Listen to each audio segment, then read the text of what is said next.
সামিটে যদি আমি বলে থাকি ব্যবসা ভালো হবে, তার মানে 100% গ্যারান্টি অ্যাসিউর যে ব্যবসা ভালো হতে চলেছে। Hallelujah church. আর যিশাইও বলে দিয়ে গেছিল, আমি একজন ভাববাদী, আমি ভবিষ্যৎবাণী করছি, একজন আসবে। কে আসবে? একজন।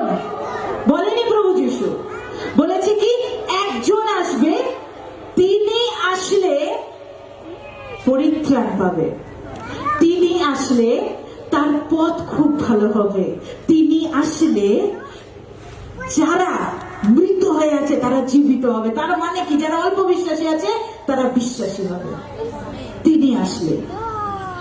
অনেকে ভেবে মানে ইউ হ্যাভ নো পেশেন্স, তার মানে তোমার কাছে কোনো ধৈর্য নেই।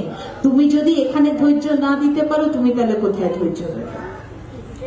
হ্যাঁ কি না? বলে ভিআইপিস দের সাথে দেখা করতে গেলে ধৈর্য লাগে, সঙ্গে সঙ্গে তোমার সাথে দেখা করাবে না।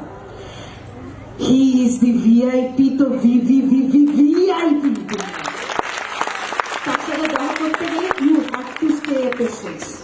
তোমাকে পেশেন্স রাখতে হবে, তোমাকে ধৈর্য রাখতে হবে। আজকে আসলাম, আজকে বিএমডব্লিউ চাবি পেয়ে গেলাম, নিয়ে বাড়ি চলে গেলাম, তাই করলে হবে না।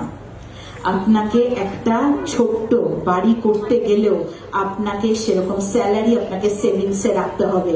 একদিনের স্যালারি আপনাকে বাড়ি তৈরি করতে হবে না।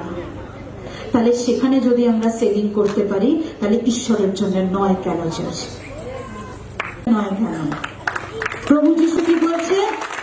যদি তুমি আমাকে বিশ্বাস করে থাকো, তুমি যদি আমাকে বিশ্বাস করে থাকো, তোমার গুপ্ত কাজও আমি খুলতে পারি। তুমি যদি বিশ্বাস করে থাকো, আমি স্বর্গ থেকে তোমাকে দেখা দিতে পারি।